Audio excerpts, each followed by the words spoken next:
Shri Krishna Lila Katane Sulakshan Dhari Madhuri Gunashtaiktam Varam Varenyam Purusham Mahantam Narayanam Tam Shrasada Mahami Tridandina Bhakta Shiro Manincha Shri Krishna Padabda Dhritaya Kuridi Chaitanya Lilamrita Sar Saram Narayanam Tam Satatam Prapadi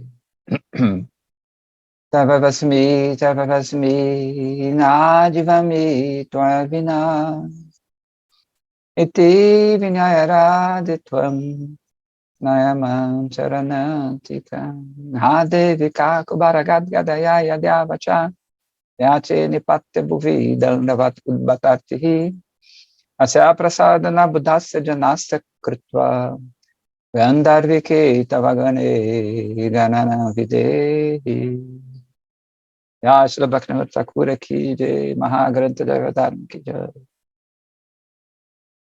Radhe. Então, continuando o nosso belíssimo Jagadharma, a gente viu da outra vez, da última segunda-feira, que umas pessoas, especialmente o rapaz do Nyaya, da lógica, ele perguntou assim, vem cá, esse Vaishnavismo aí tem um começo? Ele é eterno, como é que ele tem um começo? O que está acontecendo? Ou começou agora só com Mahaprabhu? Já existia antes? Como é que é isso? Tanto que o capítulo 10 é Nitya Dharma e História. Então ele ficou intrigado, né, se isso tinha começado a partir de Mahaprabhu, essa filosofia, ou já existia antes, e qual é a prova que existia antes. E ele começa a conversar com o Vaishnava Dasa, né? Ele, na verdade, ele até fica meio temeroso ali, porque ele viu que das outras vezes as pessoas que foram questionar, né, debater com os Vaishnavas, eles tinham sido derrotados, digamos assim, né? E quem encabeça é o Nyayaratna, que é até interessante o nome dele, né, que Ratna é joia, Nyaya é o que ele estuda ali, é joia, né, a joia da lógica. Então a gente parou, né, nesse diálogo, com o Nyayaratna perguntando assim, se, como você diz, o Vaishnava Dharma tem uma existência perpétua, qual é o novo insight, né? Qual é a novidade que Mahaprabhu trouxe, né? Pelo qual vocês têm tanta consideração assim? Qual é a inovação? Mahaprabhu inovou alguma coisa? O que é que ele trouxe de diferente? Aí o Vaishnava Dasa fala assim, Vaishnava Dharma é como uma flor de lótus. Deixa eu ver um negocinho aqui. Não, ok. Está procurando um negócio. Vaishnava Dharma é como uma flor de lótus que gradualmente desabrocha quando chega o tempo correto, né? Primeiro, ele aparece como um botão. Então, de uma forma lenta, ela começa a desabrochar. Na sua maturidade, ela é plenamente desabrochada e atrai todas as divas por difundir sua dulcíssima fragrância por todas as direções.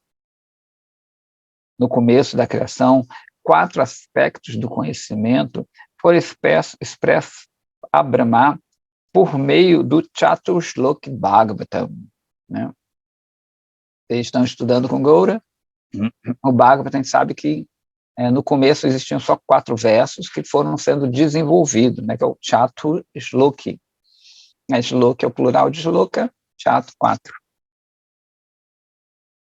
Esses eram Bhagavatjnana, ou seja, o conhecimento transcendental do Absoluto como Bhagavan, né, você entender que Bhagavan é o Senhor. O segundo é Sadhana Bhakti, ou seja, os meios de alcançar essa meta. Depois vem o conhecimento analítico da potência externa de Ishvara, ou seja, Maya, e Prema, ou seja, o objeto dessa meta. Desculpa, o objeto do que você quer, né? Então, os Chatuslokas mais ou menos falam sobre isso.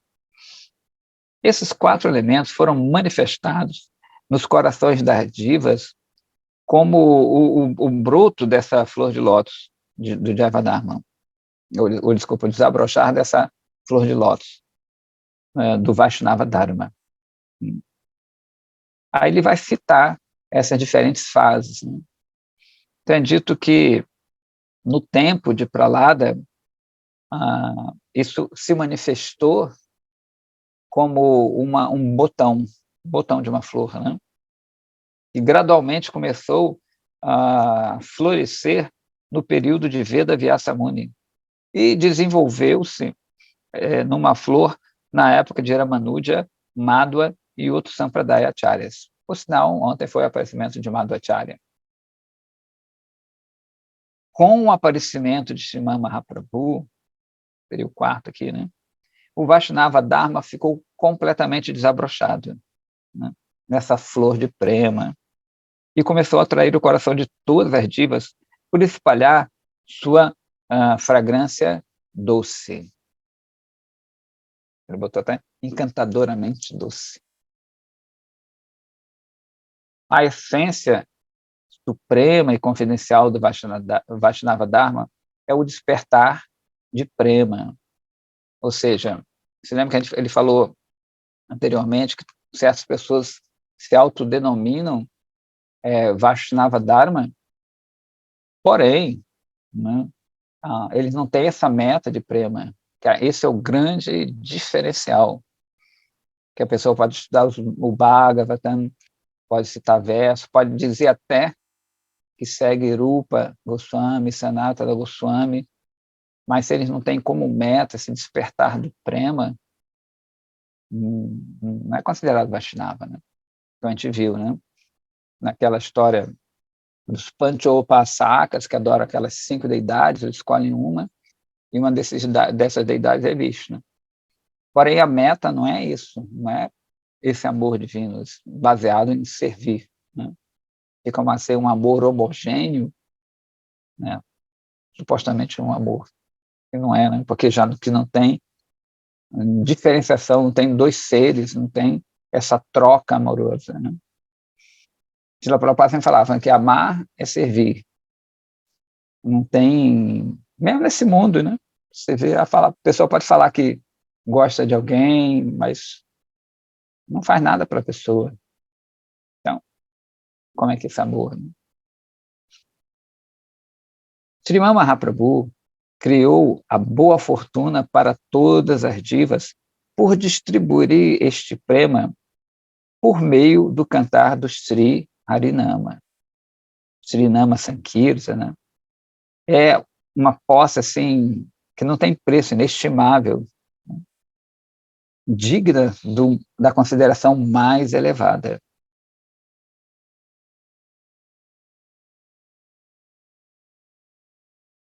Será que alguém revelou esse conhecimento anterior a Mahaprabhu, né, antes de Mahaprabhu? Embora essa verdade exista nos Shastras, existia nos Shastras, não existe nenhum exemplo radiante que pudesse inspirar as divas comuns, né, a praticar isso em suas próprias vidas. Na verdade, antes de Mahaprabhu, será que alguém saqueou o depósito de Premarasa e distribuiu dessa forma, mesmo para as pessoas comuns? Não. Fez uma pergunta retórica aqui. É interessante que diz que Mahaprabhu ele saqueia, né? É bonito isso aqui, eu acho bonito. Diz que tem como se fosse um cofre cheio de riqueza, e Mahaprabhu, ele, como um ladrão, um chori, né? Hari, quer dizer ladrão, ele vai e rouba toda aquela riqueza e distribui para todo mundo. É o Robin Hood védico transcendental. Ele dá para todo mundo, quer mereça, quer não mereça, ele sai distribuindo essa riqueza. A Nyaya Aratsana fala assim, ó, tudo bem, porém, se Kirtana é tão benéfico, por que os panditas, né, os eruditos, não têm isso em autoestima? muita gente, esses panditas, muitas vezes eles acham que isso é uma coisa meio popular, né, uma coisa populacho, ficar cantando na rua, não, em geral são as pessoas mais reservadas, né, os eruditos são mais reservados, não demonstram essas emoções, porque eles acham que essas emoções, muitas vezes elas vêm de um sentimento, de um sentimentalismo mais patético, né? Uma coisa assim. Eu acho que uma coisa meio sentimentaloide. Vaishnava Dasa fala assim, o significado da palavra pandita foi pervertido nessa era. Panda significa iluminado pelo conhecimento do Shastra. E a palavra pandita refere-se àquele que tem tal conhecimento. Né? Agora, nos dias de hoje, as pessoas são conhecidas como panditas se elas podem mostrar, né, se mostrar o seu sofisma no Nyaya Shastra. Né? A gente sabe que tem os sofistas gregos e tudo mais, então é uma parte da lógica que ela ensina você a refutar argumentos, né, com algo até verdadeiro, né, mas para derrubar o outro, mais ou menos, com o intuito de induzir o outro a errar. Né? Você lança um argumento, eu embolo um argumento para te derrubar, derrubar o seu argumento. Né? É meio louco assim, as coisas. É mais ou menos um exercício mental, assim como tem pessoas que gostam de se exercitar, né, fisicamente, para academia, ficar fortão. Os sofistas, mais ou menos, são academia da mente. Eles ficam nessa... É meio doideira, né? Eles ficam tentando derrubar o argumento do outro como um exercício mental. Né?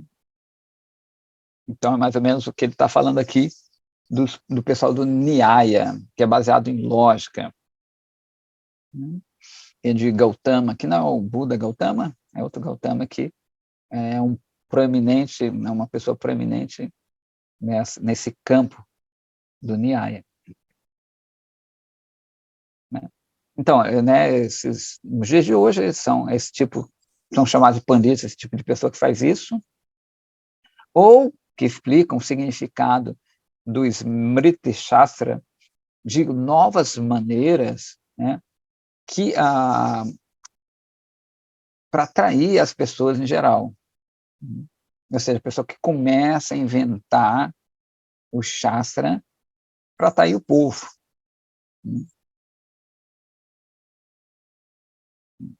É bem interessante isso, a gente vê não só na nossa filosofia, mas no mundo todo.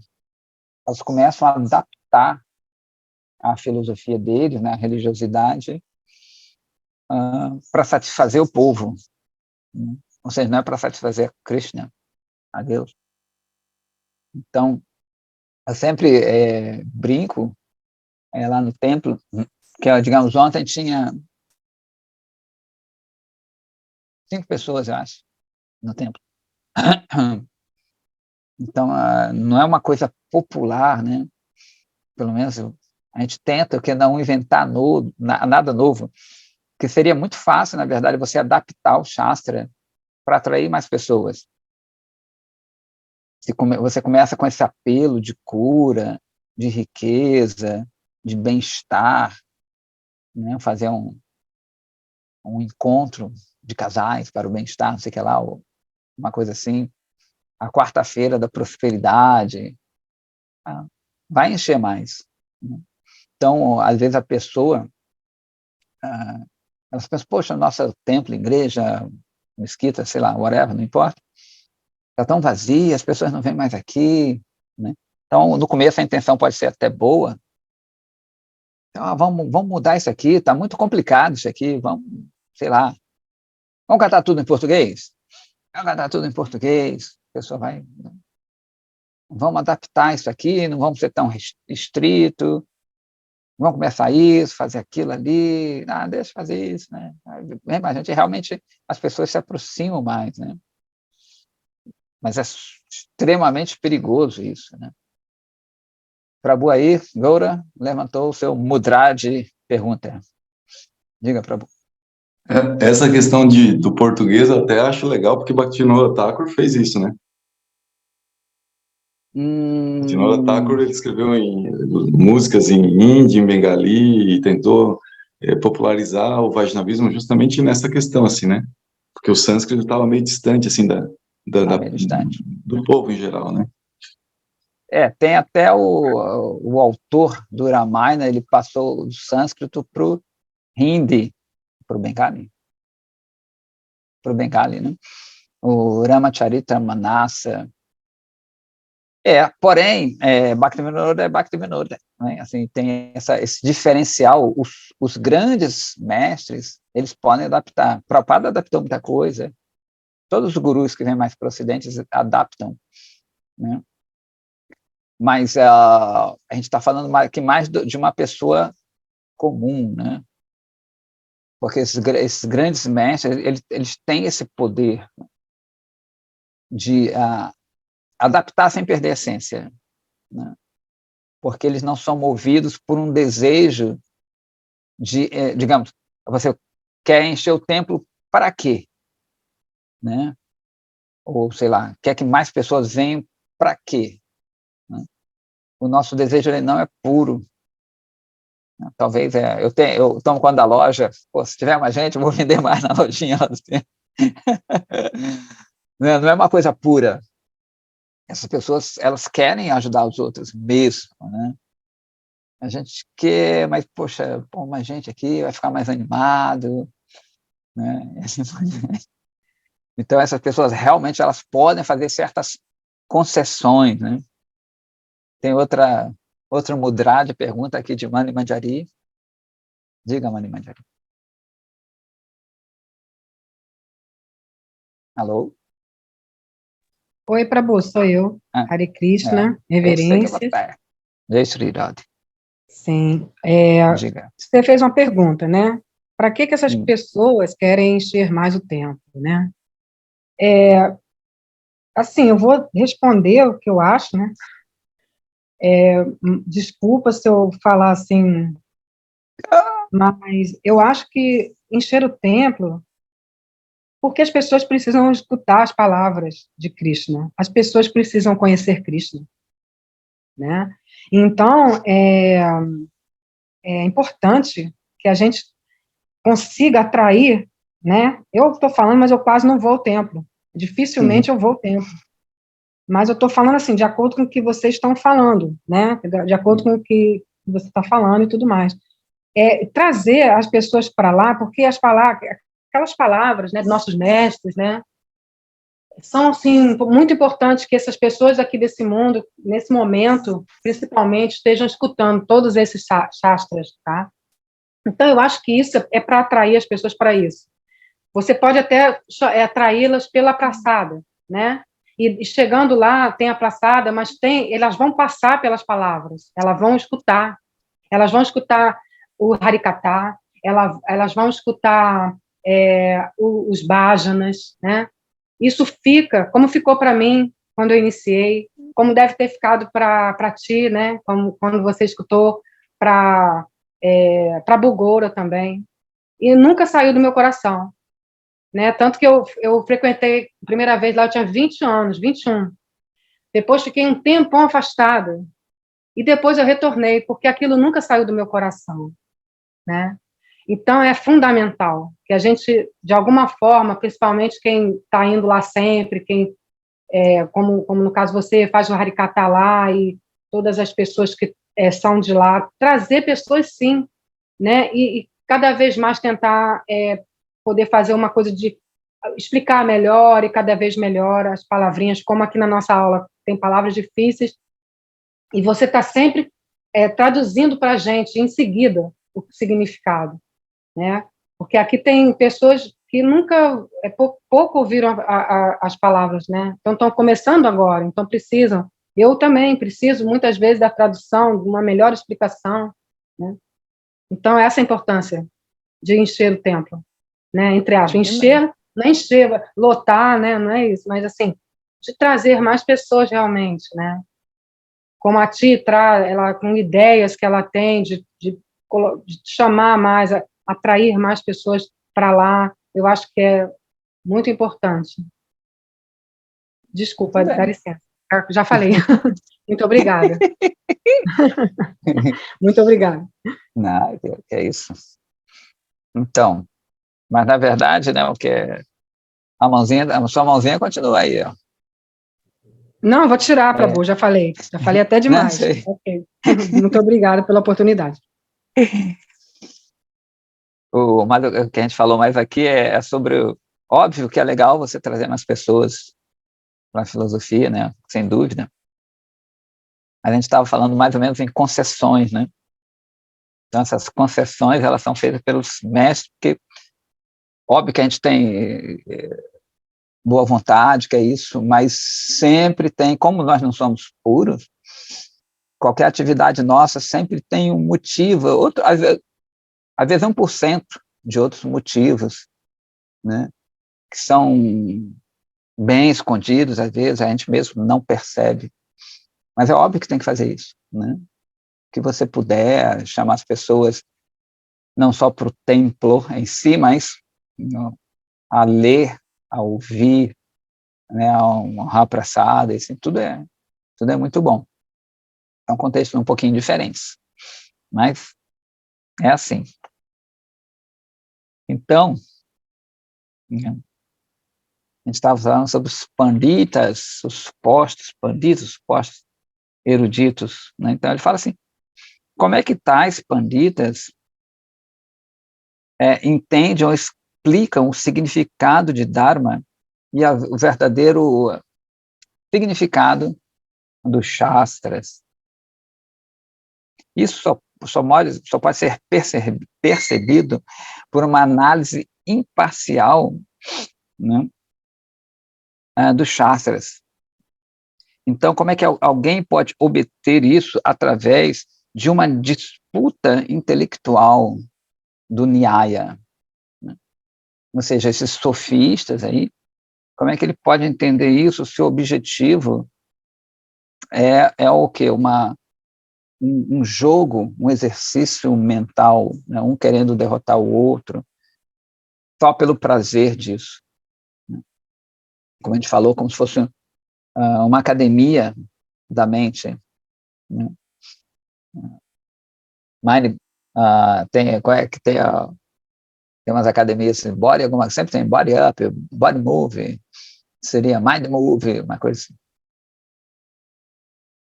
A verdade é que em Kali Yuga, aqueles que são conhecidos como panditas são muito exímios em enganar a si mesmos e a outros usando o argumento de forma inútil. Assembleias de tais eruditos panditas ocupam-se em debates calorosos, né, sobre temas que são inconsequentes, mas eles nunca discutem o conhecimento da verdade absoluta, o conhecimento do relacionamento da diva com a verdade absoluta, a meta suprema das divas, ou o método de alcançar essa meta. Né?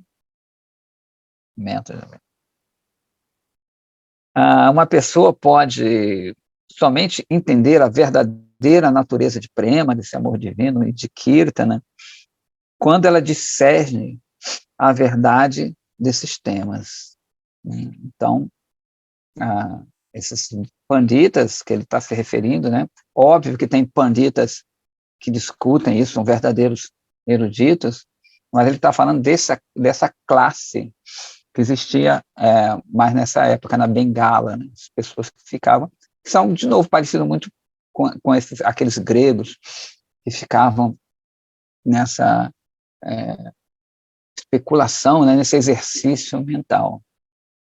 Aí o Nyaya-Ratsana fala assim, ó, tudo bem, eu admito que hoje em dia tem pouquíssimos panditas qualificados, Porém, por que que os brahmanas de alta classe, né, não aceitam Vaishnava Dharma?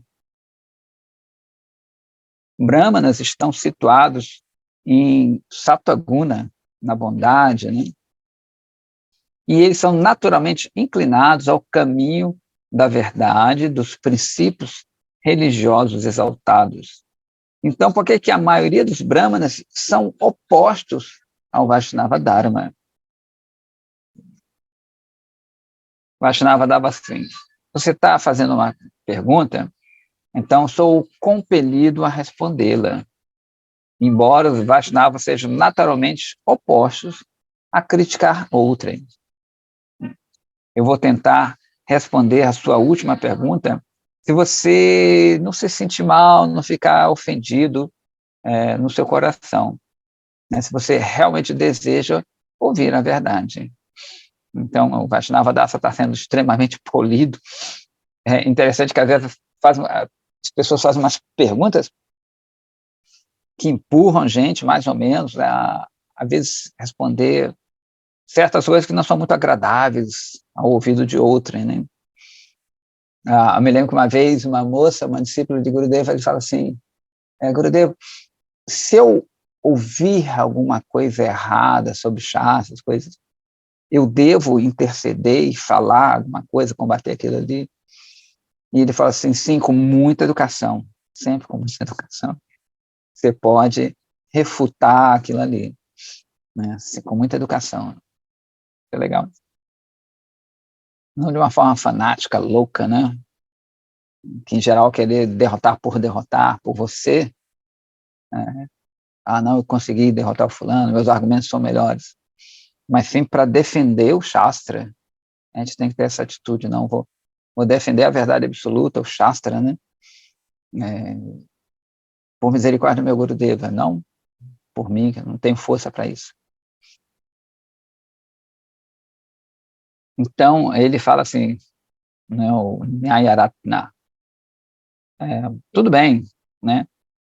O nosso estudo do Shastra imbuiu-me, né, com a tranquilidade, o autocontrole e a tolerância. Não existe questão não ser hábil a tolerar suas palavras. Por favor, fala de uma forma bem franca, né, e sem hesitação. Eu certamente vou respeitar qualquer coisa que seja razoável e boa. Então, né, a Eratna, ele está mostrando ali que ele tem um controle nesse debate, né, que a pessoa pode falar que é uma pessoa também um cavalheiro, né? Aí Vaishnava dá assim, por favor, considere que Ramanuja, Madhva, Vishnu Swami e Nimbaditya são os 4 proeminentes dos sampradayas, né? 4 acharyas dos sampradayas Vaishnavas, fidedignos. Todos eram brahmanas, e que cada um deles, né, fizeram muitos discípulos brahmanas, milhares de discípulos brahmanas, que também eram brahmanas. Na Bengala, o nosso Chaitanya Mahaprabhu era um brahmana védico. E Nityananda Prabhu era um Radia Brahmana. Radia é uma parte lá da Bengala. E nossa Advaita Prabhu era um Varendra Brahmana. Na verdade, desculpa, Radia é a Bengala Ocidental e Varendra, que é uma parte da Bengala. Nossos Goswamis e Mahajanas, ou seja, grandes seres, quase todos eram brahmanas. Milhares de brahmanas que são o pináculo, né, a coisa mais alta, da linhagem brahmânica, refugiaram-se no Vaishnava Dharma e estão propagando essa religião imaculada no mundo. Então, como é que você pode clamar que os brahmanas de alta classe não consideram Vaishnava Dharma? Então, ele estava ele estava considerando somente aqueles brahmanas ali daquela região e tudo mais. Ele estava com uma visão mais estreita. Já o Vaishnava Dasa, ele tem uma visão mais ampla. Sabemos que aqueles brahmanas que honraram o Vaishnava Dharma são brahmanas de alta classe.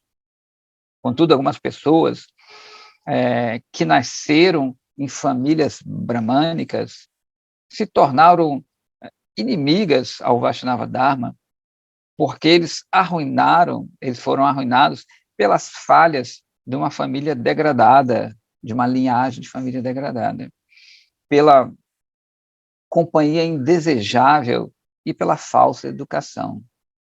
Ou seja, né, eles acabaram não se comportando como um brahmana. É aquela história dos brahmanas de nascimento. Acho que, como muita gente pensa ainda, que para ser brahmana tem que nascer de um ventre brahmânico e assim por diante. Tal comportamento somente mostra o seu infortúnio e sua condição muito baixa. Ou seja, a pessoa adquire o título de brahmana, é os famosos Jata Brahma, os brahmanas de casta, né? Isso existe em vários, não só na Índia, mas agora não tanto, mas sempre, às vezes, isso aconteceu em outras partes do mundo. Para manter o poderio, né, das famílias, eles, até você vê nos reis da Europa, tinha uns reis, inclusive como eles se misturavam, a família, eu não me lembro agora, mas tinha um rei, ele nasceu com problemas mentais, mesmo assim o cara era rei, mas o cara não tinha nenhuma condição, às vezes era um rei fraco, né, o filho de um rei era fraco, né, tanto fisicamente quanto mentalmente, não tinha esse poder de governar, né, mas para manter aquela linhagem no poder, isso aconteceu, né? Na Europa, a gente vê isso em todos os lugares. Não, ele continua, não existe evidência que eles são realmente brahmanas, que justamente é a qualificação. Deve-se notar, especialmente notar, que, de acordo com Shastra, o número de verdadeiros brahmanas em Kali Yuga é bem pequenininho. E aqueles poucos são Vaishnavas.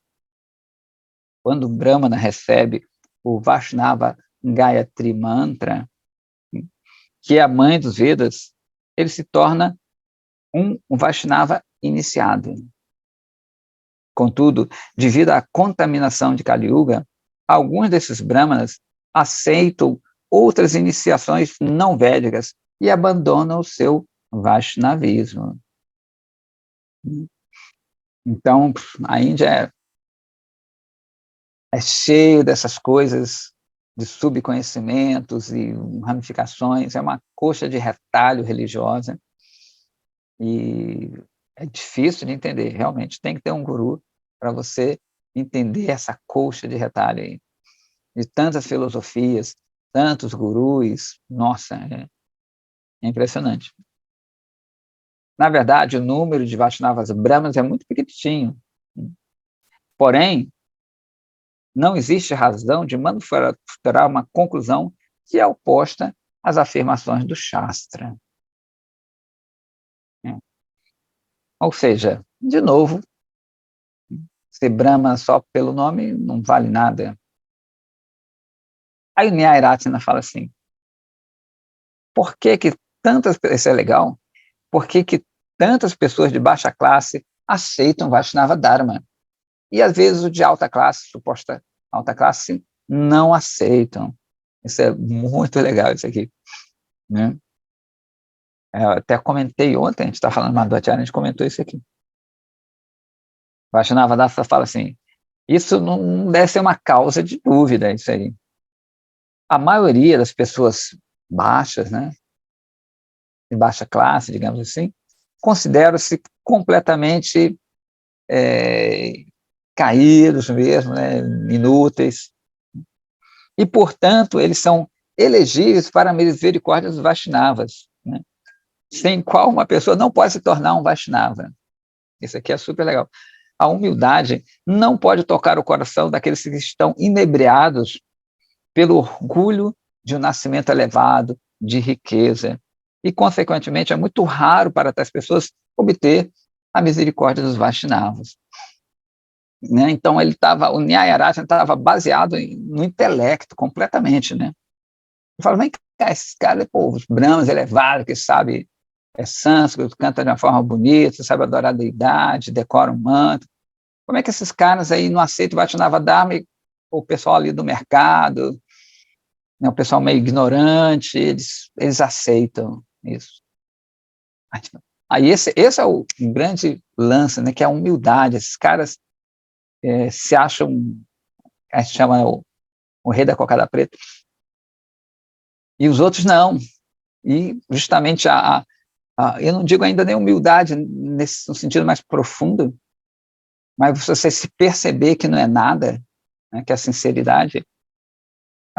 Uma vez eu ouvi também, Gurudev falou, uma moça que estava falando sobre Gurudev, que fala que essa sinceridade é o aroma, ele estava falando até das flores, né? É o aroma que emana e que atrai as abelhas. Né? Os Vaishnavas são considerados como abelhas.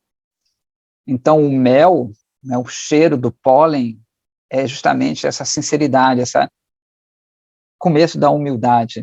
Né? Então, eles sentem, porque é humilde, eles vão e polinizam com Bhakti.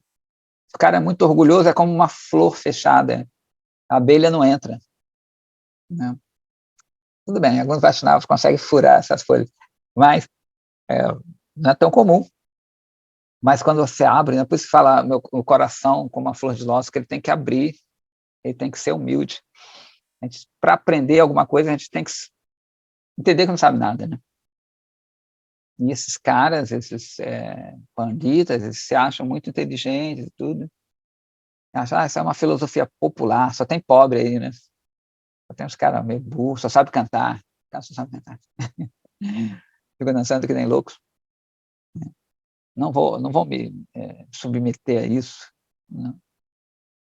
Então, é bem interessante isso.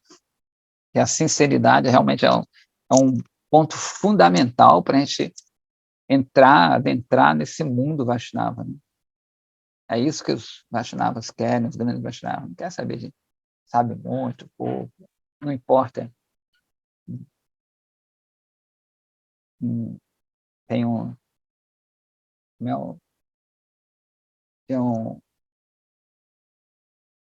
companheiro de Mahaprabhu, agora me fugiu o nome dele, mas daqui a pouco eu me lembro, que ele vendia folha de bananeira, pala. Ele vendia essas folhas de bananeira muito pobre, né? A casa dele, ele tinha que tinha buraco no teto quando chovia, era um sufoco, ele tinha pouquíssima roupa. E ele vendia folha de bananeira, alguns produtos, aquele coração da bananeira e tudo. Era muito pobre, ele adorava o pouco que ele ganhava para a manutenção dele, e ele adorava o Ganges e assim por diante. E Mahaprabhu, ele vinha, todo dia ele ia lá com ele. E começava a negociar com ele, às vezes disse que às vezes ficava até 3 horas negociando com ele. E ele fala, pô, Mahaprabhu, você quer, esse preço é o justo, né? Ele falava, olha, essa banana é tanto, sei lá, vamos botar 10 rúpias. Aí, Mahaprabhu, isso não vale 10 rúpias, não, essa banana não é boa, não, pago 5. Aí, pô, mas 5 eu vou conseguir mais. Eles ficavam negociando. E Mahaprabhu, né, acabava até pegando e levando, não pagava nada. É cola, porque cola quela, vem de quela é banana, né? Cola daça, esqueci, alguma coisa cola daça, é o nome dele. E ele ficava assim, todo dia Mahaprabhu ia lá e ele ficava, né? Às vezes ele fugia, ele fala, não, vamos mudar minha banca, que ele tinha uma banquinha que vendia banana. E ele não sabia nada, não era uma pessoa erudita, mas Mahaprabhu ia sempre para ele lá, né? E até um belo dia, Mahaprabhu disse, não, chama esse cola. E aí chamaram ele. Mas na verdade, ninguém nem sabia quem era. Pô, gente, não. Ele não era o erudito, não era um brahmana. A gente vê que Mahaprabhu ele tinha muitos discípulos que eram altamente eruditos, mas tinha discípulos que não eram tantos, e um desses era esse senhor. Aí todo mundo até estranhou, falava, cara que vende folha de banana, pobre pra caramba. E Mahaprabhu até fala, vem cá, porque às vezes quando Mahaprabhu não vinha, ele ficava desesperado, falava, Mahaprabhu não veio hoje? Poxa, ele ficava, Mahaprabhu não veio hoje, não veio roubar minha banana. E ele é pobre, pobre. Até Mahaprabhu, quando ele chama, ele fala assim, eu estou muito satisfeito de você, o que você quer? Eu não quero nada, eu vendo banana, eu faço negócio com banana, não faço negócio com devoção. E ele fala, não, eu te dou riqueza. Eu falo, não, te dou devoção, não, te dou mukti, não quero nada.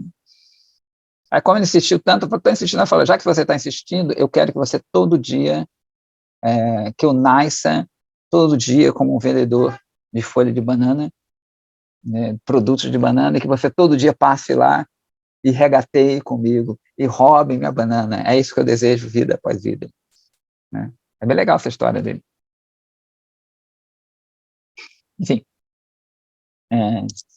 só para demonstrar, né, que ele não tinha nada. Isso é que atrai, né, Mahaprabhu. Niyayarasana fala assim, olha, eu não quero mais discutir sobre esse tema. Né? Eu posso ver que você inevitavelmente vai citar descrições meio duras dos Shastras, dos Brahmanas de Kali Yuga. E eu fico assim meio... Eu não gosto muito disso. Eu fico... Causa uma dor quando eu ouço essas afirmações, em particular dos Shastras, tais como do Varaha Purana. Ele cita, né, Rakshasa Kalin Ashritya Jayante Brahma Yonishu.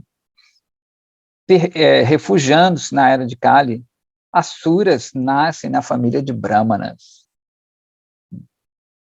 Está no Varaha Purana, então diz que muitos Asuras nascem na família de Brahmanas, né? Então, não vamos mais falar sobre isso. Agora, por favor, fale-me por que vocês não respeitam o Sri Shankaracharya, que é um oceano ilimitado de conhecimento. Né? Inclusive, muitas pessoas de escolas Advaita, eles acham que a gente desrespeita Shankaracharya. Todo mundo já conhece, está careca de saber, Shankaracharya é o pai do impressionalismo moderno, digamos assim. Já que essa filosofia Advaitavada, que é diferente da Brahmavada e da Shunyavada, ela já tem já existe, né? Inclusive,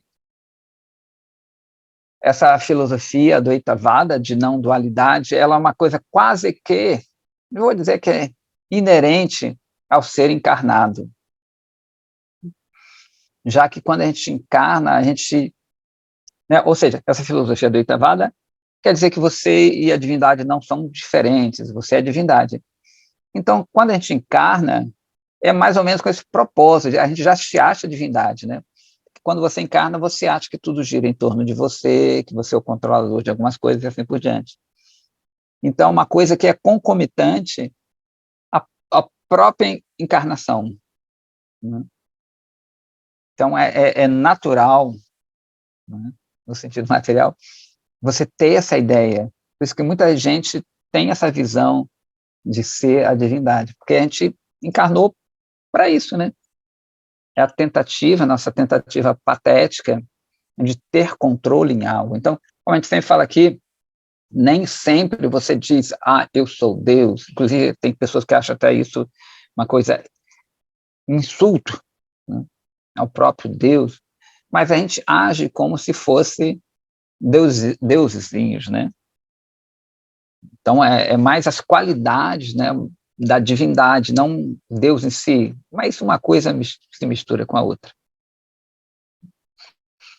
E, então, esse tipo de filósofo, quando eles arranjam isso, um compêndio filosófico sobre isso, eles às vezes não entendem, o pessoal da Índia, assim, acha que a gente fala mal de Shankara, mas isso é completamente loucura, já que Shankara é Shiva é considerado um Vaishnava, que eles acham absurdo também isso. É dizer que Shiva Vaishnava, eles acham muito louco. Então é impossível para a gente falar mal de Shankara, a não ser que a pessoa não conheça nada, né? Seja um Vaishnava, talvez novato e não entenda. Então o Vaishnava fala assim, por que você está dizendo isso?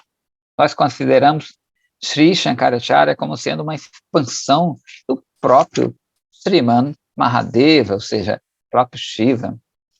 E Mahaprabhu nos instruiu a honrá-lo, inclusive chamando ele de Acharya, né? Sri Shankaracharya, que é um título, não é um título para qualquer um. Somente rejeitamos essa doutrina Mayavada, porque ela é uma forma de budismo encoberto, o qual os Vedas não apoiam. Inclusive, ontem ele falou sobre Madhacharya e tinha um budista lá. Né? Eu até fiquei meio assim, falei, pô, vou ter que dar um jeitinho, porque eu falei, vou procurar ser bem educado, porque justamente o tema estava relacionado a isso, né? A gente vê que o Madhacharya sempre anda com esses dois dedos assim, né? A filosofia dele é Shuddha Dvaita Vada. Então, é a dualidade pura, né? Shuddha. Então, ele era um feroz defensor do dualismo, né? Ele combateu o pessoal de Shankara e assim por diante, né? Ele era a expansão de Vayu, Bhima e Hanuman juntos. Então, todos os três são fortíssimos, né? Então, ele era meio brabo, mas não brigava assim com ninguém, não, nesse negócio. Mas ele era bem assim, convicto da coisa, né? De combater essa doutrina. Sob a ordem de Bhagavan, Shankaracharya distorceu o significado dos Vedas, Vedanta e da Gita, espalhou a doutrina falsa do monismo impessoal, conhecido como Advaita Vada, para converter aquelas pessoas que tinham uma natureza demoníaca. Qual é a falha?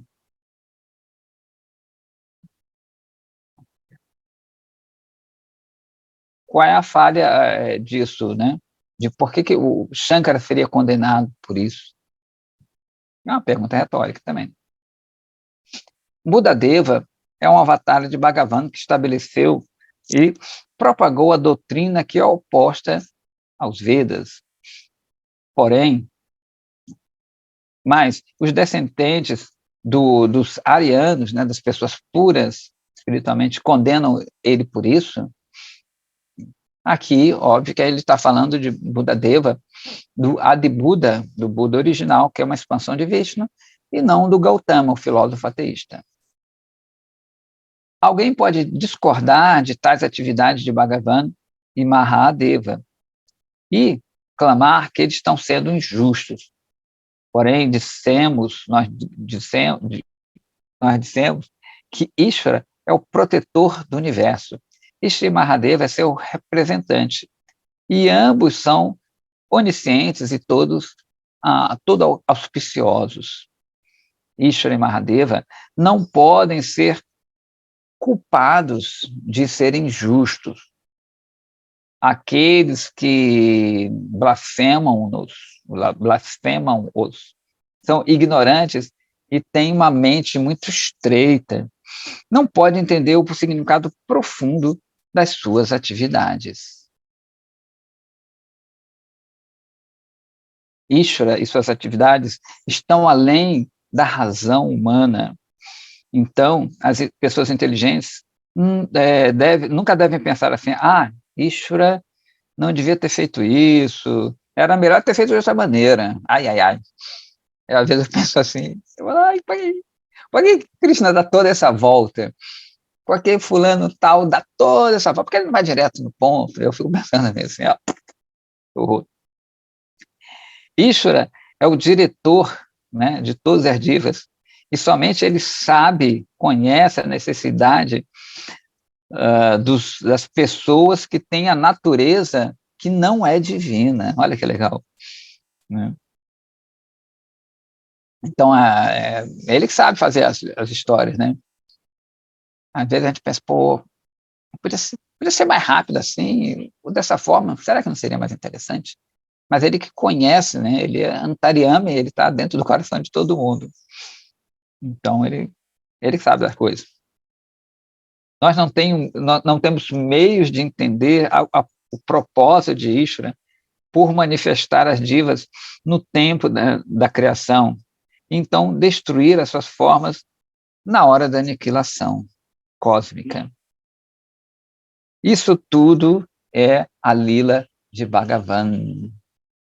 Então, pode parecer até interessante, pode parecer meio cruel. Vem cá, tudo isso é uma brincadeira de Bhagavan. Né? Esse é um tema bem delicado. Pô, estou sofrendo aqui pra caramba. Pô, isso é tudo uma brincadeira de Bhagavan. Está brincando comigo?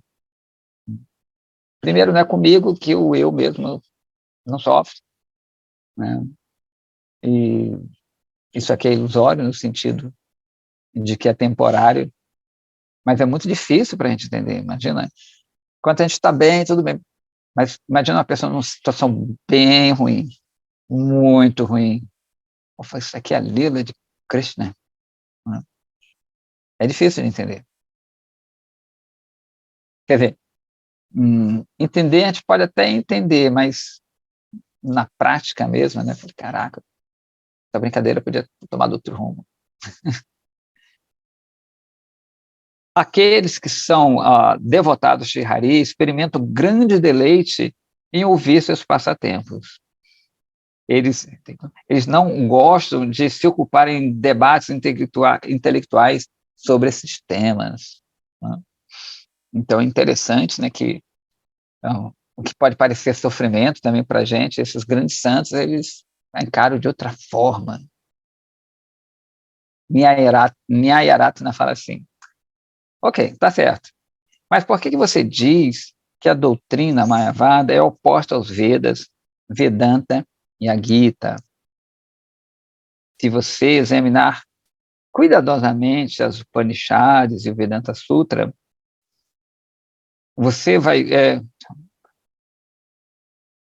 desculpa, se você tivesse, tá, no passado, examinado cuidadosamente as Upanishads e o Vedanta Sutra, bondosamente você ia saber quais mantras e sutras apoiam a doutrina Mayavada.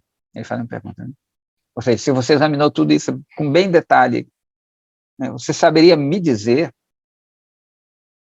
quais são esses sutras e mantras que apoiam essa teoria?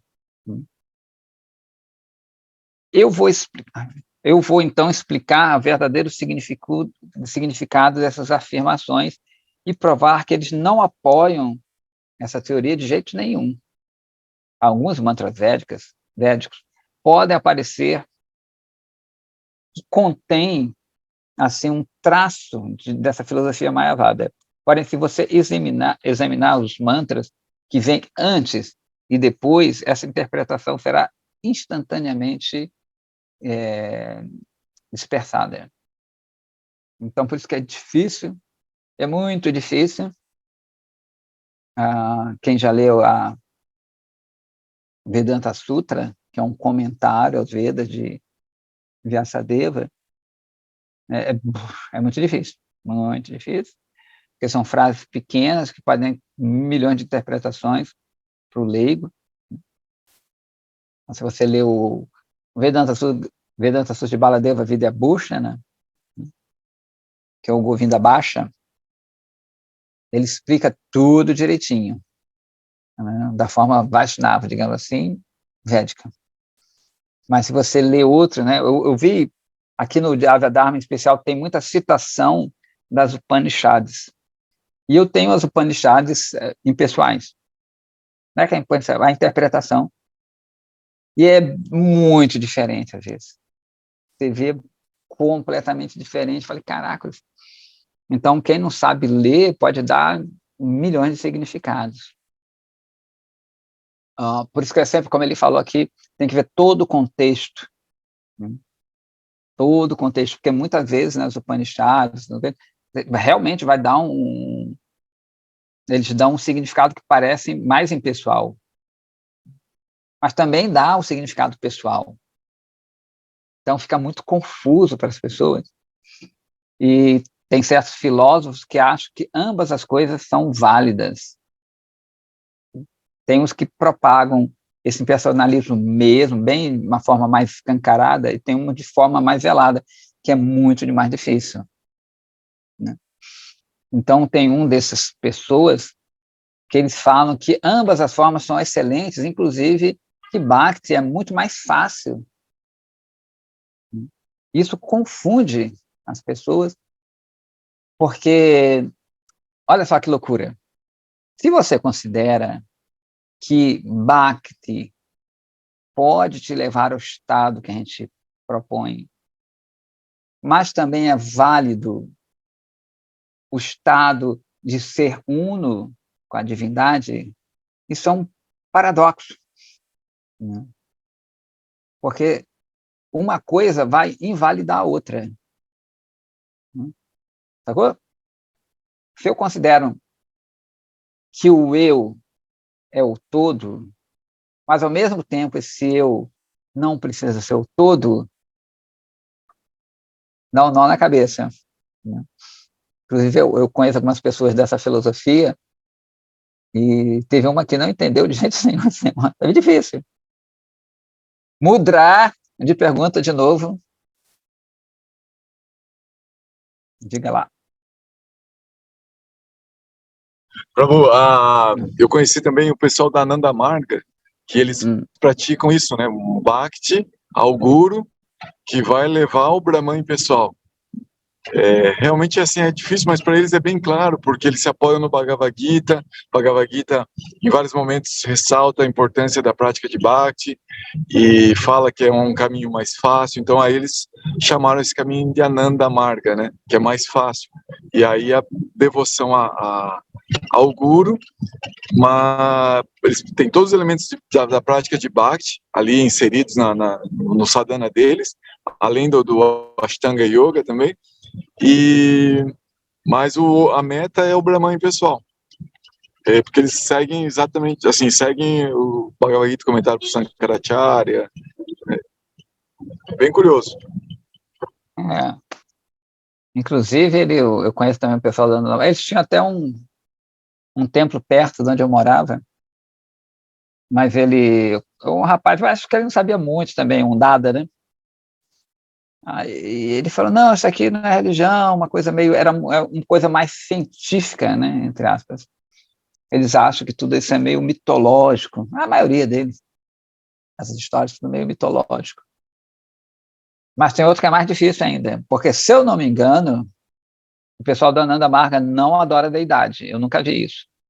Eu posso estar errado, talvez você saiba mais, mas eu, inclusive, nos primórdios eu fui iniciado pela Ananda Marga, por um Dada Seva Bodhananda.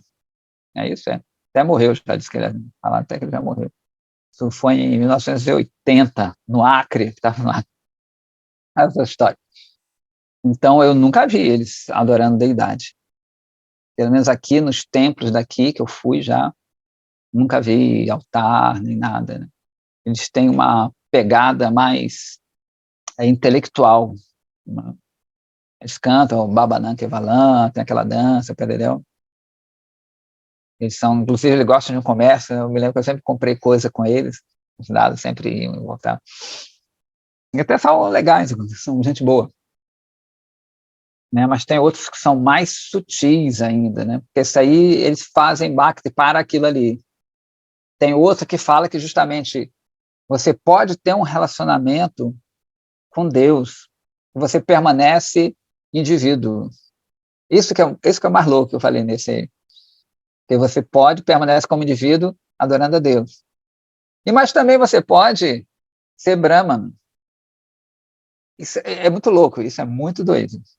Porque uma coisa vai invalidar a outra. Se você já é Brahman, como é que você pode continuar sendo indivíduo? Esse é o mais prejudicial a Bhakti. Como diz Bhaktivinoda Thakur no Bhakti Tattva Viveka, eu falo que as pessoas que combatem, né, a Bhakti tem muito problema, que é uma coisa escancarada, mas aqueles que dizem que Bhakti Não. Falam de Bhakti, mas não sendo Bhakti, esses são mais perigosos, né? Então, inclusive eles têm, a Nanda Barca tem, de uma menina veio perguntar, eles têm uma teoria de Mahaprabhu muito louca, muito doida. Eles acham que Mahaprabhu é outra. Eles acham que Mahaprabhu tem umas atividades meio estranhas. Enfim, vamos lá. Ok. E ele fala assim, o Nyayarata fala, ó, irmão, o brother, eu não estudei as Upanishads e o Vedanta Sutra. Quando vem a pauta, a discussão sobre Nyaya Shastra, eu estou pronto para discutir qualquer coisa. Por meio de lógica, eu posso fazer que um pote de barro torne-se um pedaço de roupa, e vice-versa.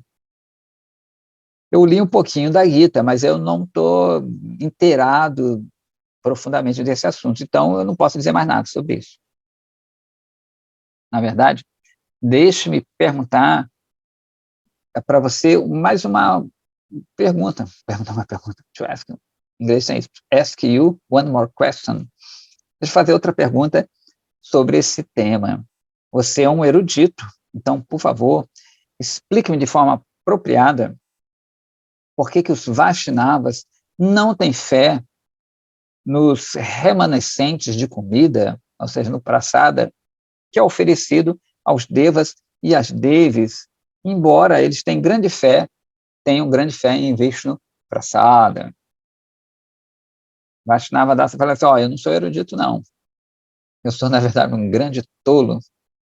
Você deve saber que qualquer coisa que eu esteja falando aqui é pela graça do meu Gurudeva Paramahansa Babaji Maharaj.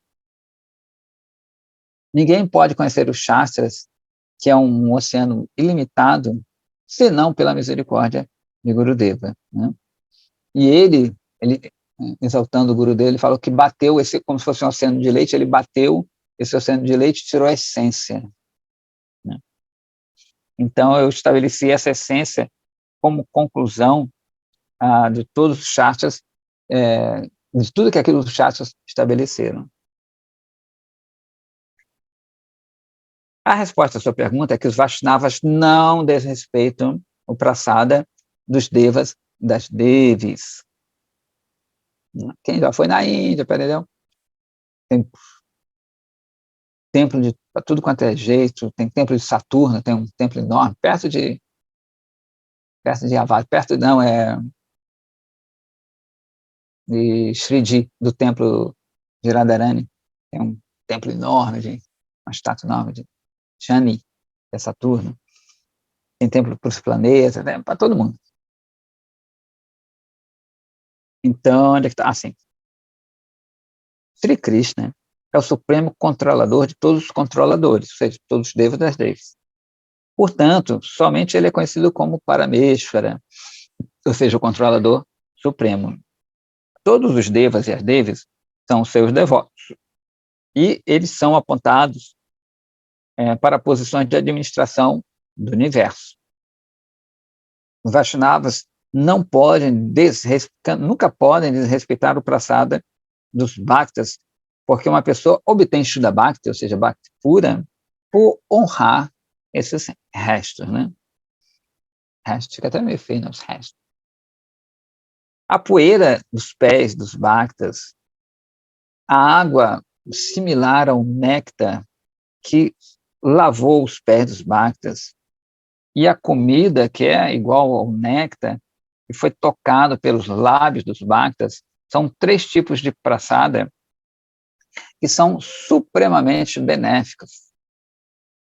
Eles são um remédio que destrói a doença da existência material. O fato é o seguinte, quando os Mayavadis adoram os Devatas e oferecem comida a eles, os Devatas não aceitam, não é isso, porque os adoradores estão maculados com apego à doutrina da ilusão.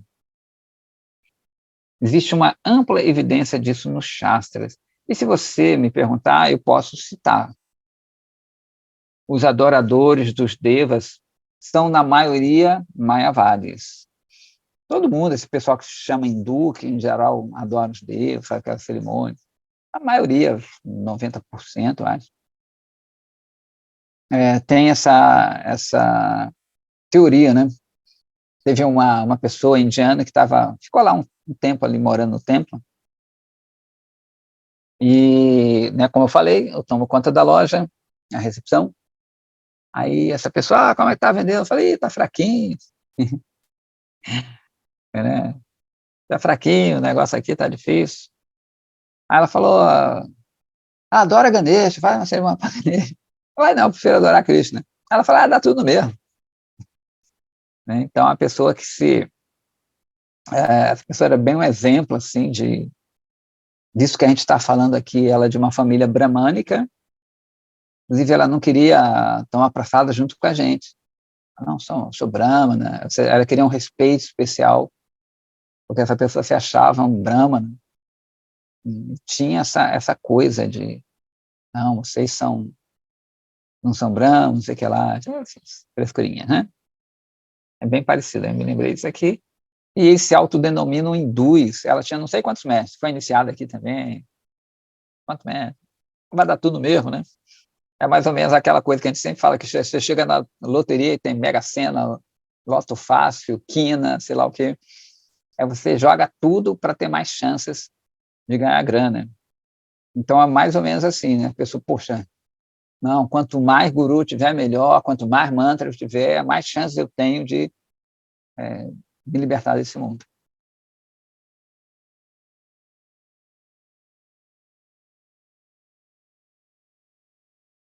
Então, a maioria dos adoradores de Deva são, na maioria, Mayavadis.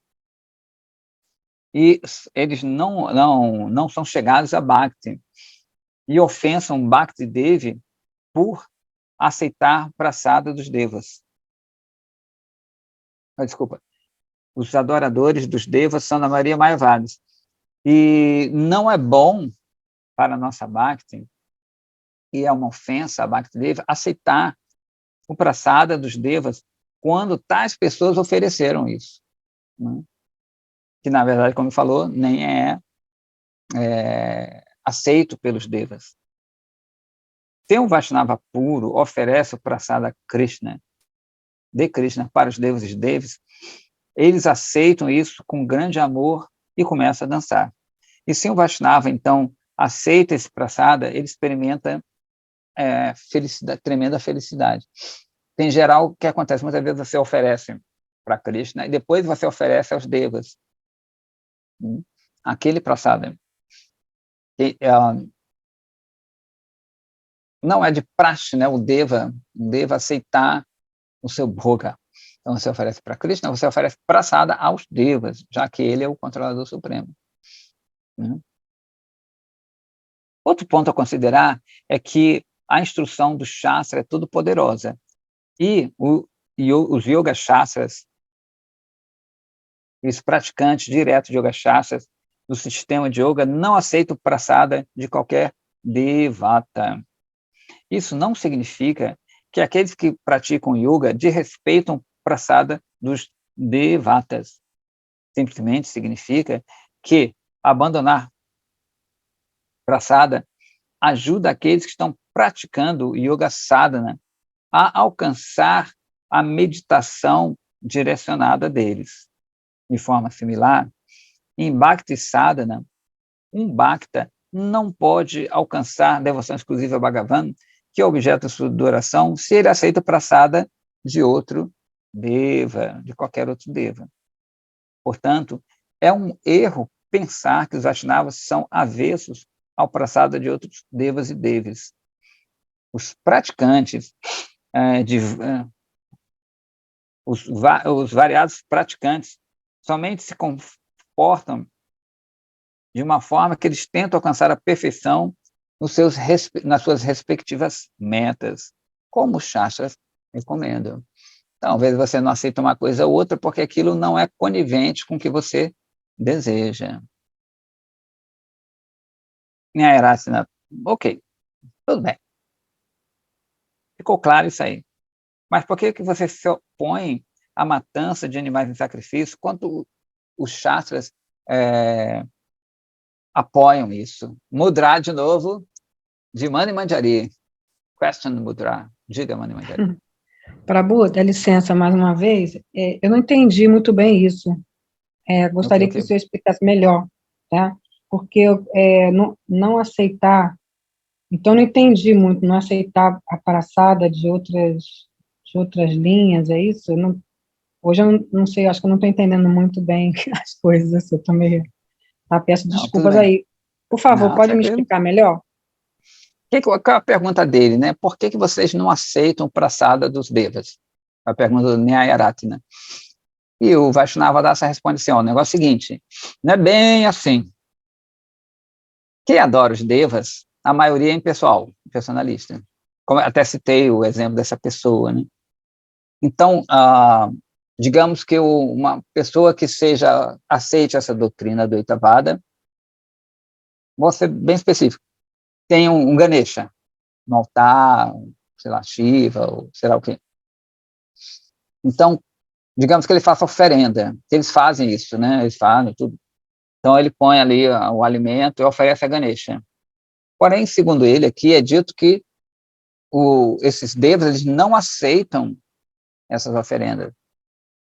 Né? Por quê? Porque eles têm uma visão errônea de Krishna. E esses devas, a gente sabe que a maioria é devoto. A gente vê na história Indra, Brahma, Shiva, Ganesha, eles devem dar uma escorregadinha, mas a maioria eles são devotados àqueles, eles reconhecem a divindade de Vishnu, de Krishna. Tanto que eles são chamados de Sakama. Não confundir. Sakama quer dizer, eles são devotados, mas ainda têm desejos. Tem o Nishkama e o Sakama. Aqueles sem desejos e os com desejos. Mas eles respeitam, vai vendo nas histórias, né? Todos eles respeitam, reconhecem Vishnu e assim por diante. Então, eles não aceitam uma oferenda vindo da parte de uma pessoa que não aceita isso, que não aceita Krishna, né? Que tem essa visão de que ele é a própria divindade. Então, diz que isso não é legal para a gente. É por isso que não aceita esse prasadam. Porque essas pessoas que oferecem, ou seja, essa oferenda nem chega até os devas. Porém, depois ele fala, se a pessoa adora Krishna, é porque, na verdade, quando a gente até vai no altar, tem aquele livrinho, primeiro você faz as oferendas, depois você oferece o prasada para o guru, né? Então, não é que você oferece alimento direto para o guru, né? Porque senão você está oferecendo boga para o guru. Você oferece o boga, né, o alimento para o guru, para ele oferecer para o guru dele, para ele oferecer para o guru dele até chegar a Krishna. Né? Você não oferece para ele comer, né? Você oferece para ele levar até Krishna. Né? Quem faz a adoração ao altar sabe. Quando chegar lá em Krishna, não sei se você aí fecha até a cortina, entendeu? Aí você oferece... Ai, morri na boca. Depois, quando já é praçada, aí sim você oferece para o guru, para as saquis, para as outras pessoas. E depois para os devotos que estão ali no local. Esse é o procedimento mesmo da adoração. Então, se a pessoa oferece para Krishna, depois oferece para os devas, não tem nenhum problema. Ficou claro?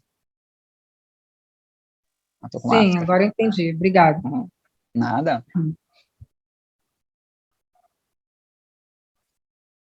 Tirar aqui um cabelete. Então, ele falou assim, 7h47, a gente vai acabar isso aqui daqui a pouco. Então, eu falei, vem cá, por que vocês não apoiam essa matança animal em sacrifício? Aí o Vaishnava fala assim, não há intenção do Shastra que os animais devam ser mortos. Os Vedas declaram Ma Him Psyat Sarvani Bhutani, ou seja, isso não pode ser violento com nenhum ser, né? Essa afirmação proíbe a violência aos animais.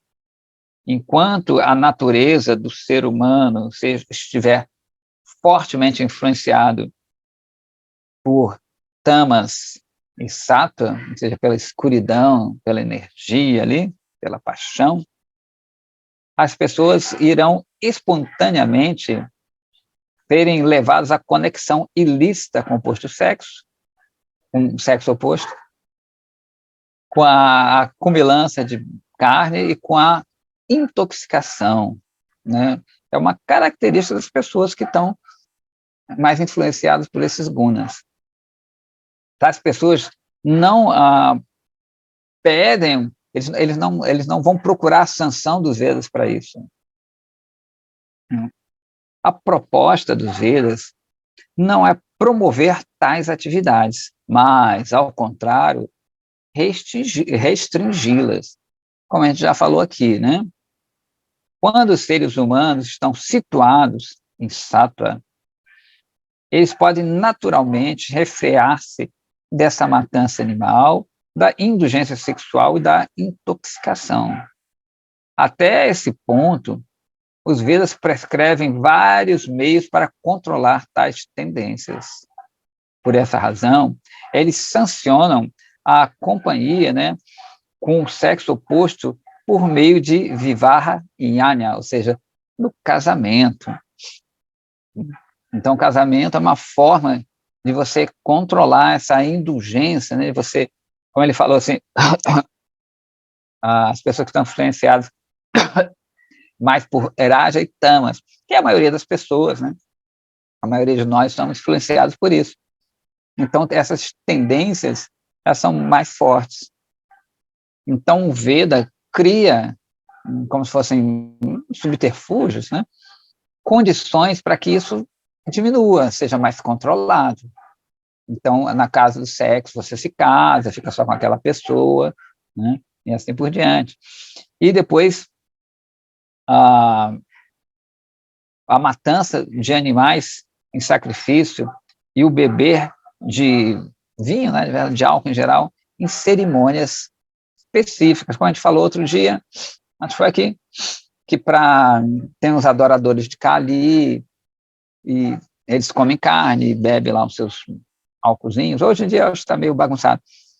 Mas existem certas cerimônias que restringem, como a gente já falou, né? Não é que você vai num boteco e enche a cara.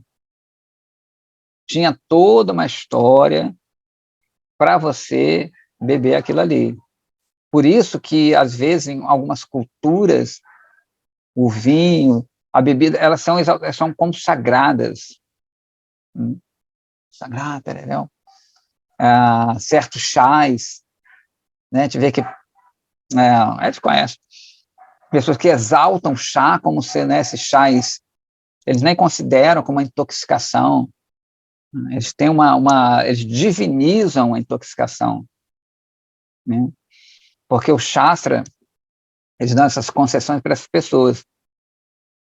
Então, muita gente, né, que aqui no Rio, então, é uma praga isso aqui, pessoal, o negócio do chá aí, é brabo. E aquilo é divinizado, porque justamente é uma corruptela, digamos assim, de uma concessão do Shastra para esse tipo de pessoa. Então, tem a cerimônia, você, não é para você tomar o chá, botar chá na geladeira e comer com as pessoas, então, né? Isso dentro de cerimônias de certas culturas, né? Existe todo um ritual para você. Não tem, o cara não vende o chá num boteco, uma coisa assim. A gente vai ver isso em todas as culturas. A divinização de um intoxicante, né, que eles não consideram, muitas vezes, nem mais intoxicante. A gente vai considerar, mas eles não, porque já exaltam aquilo ali. Quando, na verdade, é uma maneira de você restringir por meio de cerimônias. Então, você não vai beber sempre. Você bebe ali, sob a tutela tal, fazendo certas coisas, que o intuito é um dia você abandonar isso. Assim como o comer de carne, né, de bichos, muitas culturas também vai ter aquela coisa, né? Tem aquela coisa de você oferecer, rezar, agradecer, e um ritual para você matar o bicho, né? Em várias culturas tem isso. Mas justamente para você restringir, né? Para você ir no açougue e comprar 1 quilo de acém, né? É uma coisa para restringir você, né? Então, o ritual não acontece todo dia, nem toda hora, né? Só que acaba isso caindo na prática e, né, degradando mais ainda. Por praticar dessa forma, essas tendências vão gradualmente desaparecer e a pessoa será capaz de abandonar por completo tudo isso. Essa é a verdadeira proposta dos Vedas. Eles não recomendam a matança dos animais. A sua intenção está expressa nas palavras do Srimad Bhagavatam 11.5.11, que fala assim: observa-se que as pessoas nesse mundo têm uma tendência natural à intoxicação, comer carne e ao desfrute sexual. Porém, os shastras não podem sancionar tais atividades. Portanto, existem provisões especiais, né, que foram dadas, né, que é o que ele falou, por meio do casamento, a comilança de carne pela execução de sacrifícios, o tomar de vinho, quando falam vinho é álcool, né? É permitido, na verdade, vai se expandir para qualquer tipo de intoxicação, pelo meio do ritual conhecido como Sautramani Yajna, que quando você oferecia bebida a Indra, isso. A proposta de tais instruções é restringir as tendências licenciosas da população em geral e estabelecê-los numa conduta moral. O propósito intrínseco dos Vedas em fazer tais provisões é fazer com que essas pessoas elas parem de fazer tais atividades.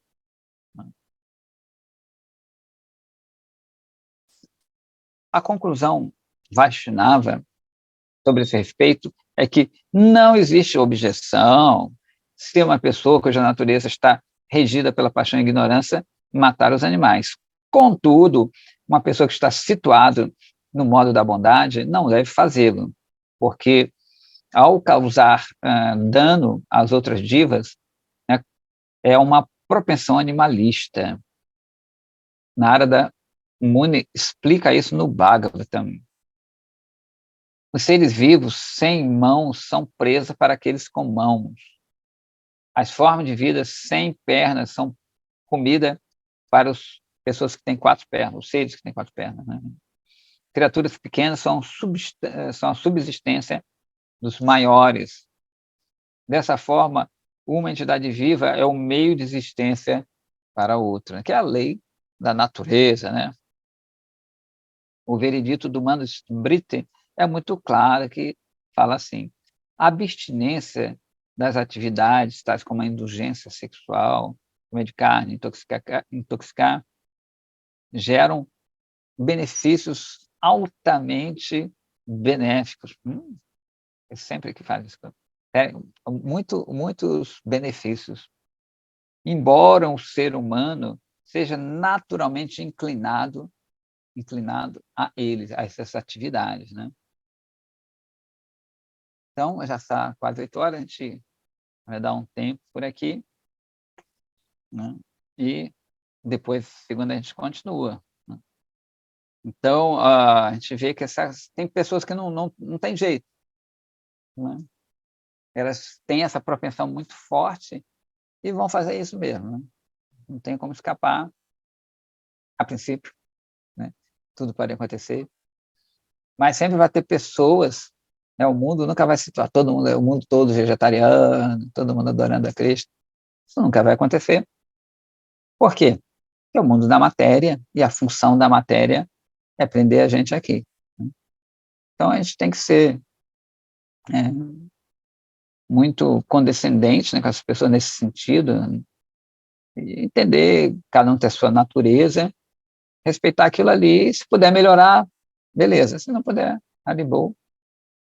Que a maioria das pessoas não vão aceitar o Vaishnava Dharma, especialmente nessa era. Inclusive, Bhaktisiddhanta Saraswati Thakura disse que no leito de morte já ele estava bem próximo de entrar em outro tipo de samadhi, que já estava em samadhi. Falou para os discípulos dele, né, que era só fera mesmo. O que é que ele fala? Não fiquem desapontados, porque a maioria das pessoas não vai aceitar Vaishnava Dharma. Né? É assim mesmo, isso é uma coisa realmente, Bhaktivinoda Thakur fala para todo mundo, mas não é para qualquer um. Então é uma coisa muito difícil, e a gente tem que agradecer que pelo menos a gente entende um pouco, pelo menos falando por mim, a gente está nessa história, né? Então a gente é bem afortunado de estar nessa filosofia, e mesmo que a gente esteja meio engatinhando, já é um excelente começo para o fim, né? Então, se alguém quiser falar alguma coisa, se não, a gente pode passar para a segunda-feira. E lembrando, né, que a quarta-feira é Mahaduadas, e sexta-feira, né, Mahaduadas, Trayudas, e sexta-feira é Mahaprabhu. Acho que eu estou certo, né? Mahaduadas, quarta-feira. E aí, Ekadas, às vezes, por umas consequências planetárias, o Ekadashi, às vezes você não faz o jejum de Ekadashi no Ekadashi, que quer dizer 11º dia, e sim no Dwadashi, no 12º dia. Se eu não me engano, quarta-feira agora, eu vou até consultar de novo o calendário, é Mahaduadas. Então, você faria o jejum na quarta-feira, né, de grãos e outras coisinhas. Tudo tranquilo? Tudo Radhe Radhe? Tudo certo, muito obrigado, viu? Obrigado pela atenção aí do senhor. Eu que agradeço. Muito néctar. Qualquer coisa, estamos aí. Jai Shri Radhe. Jai Shri Radhe. Uma boa semana. Haribo, Hare Krishna. Igualmente. Jai Shri Radhe para Radhe Radhe. Radhe Shyam. Radhe Radhe. Olha o Lincoln, foi lá no templo outro dia, o Lincoln, lá na festa. Tudo bom? Bom dia. O Lincoln nunca aparece, ele está sempre escondido, é o Gupta Lincoln. O Lincoln escondido. Conheci ele ao vivo. Vai lá na sexta, Lincoln, que tem festa. Vou lá sim. Obrigado pelo convite. Ok. Nada. Hare Krishna. Radhe Radhe. Jai Shri Radhe.